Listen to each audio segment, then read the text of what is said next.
तहरीक इंसाफ के चेयरमैन इमरान खान आज अवाम से खिताब करेंगे। इमरान खान रात 10 बजे खिताब करेंगे। ताज़ा तरीन खबर, तहरीक इंसाफ के चेयरमैन इमरान खान आज अवाम से खिताब करेंगे। इमरान खान ने रात 10 बजे का इंतखाब किया है वक्त का अवाम से खिताब के लिए। और जो पंजाब में सियासी सूरत हाल रही, जिस तरह पाकिस्तान तहरीक इंसाफ के ही कैंडिडेट को वज़ीर आला पंजाब मुंतखब किया गया, उन अहम अमूर पर भी बातचीत ज़ेर गौर रहेगी।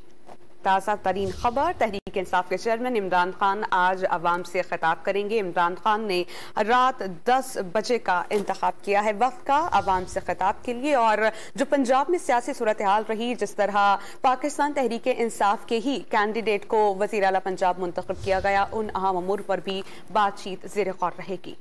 ताज़ा तरीन खबर, तहरीक इंसाफ के चेयरमैन इमरान खान आज अवाम से खिताब करेंगे। इमरान खान ने रात 10 बजे का इंतखाब किया है वक्त का अवाम से खिताब के लिए। और जो पंजाब में सियासी सूरत हाल रही, जिस तरह पाकिस्तान तहरीक इंसाफ के ही कैंडिडेट को वज़ीर आला पंजाब मुंतखब किया गया, उन अहम अमूर पर भी बातचीत ज़ेर गौर रहेगी।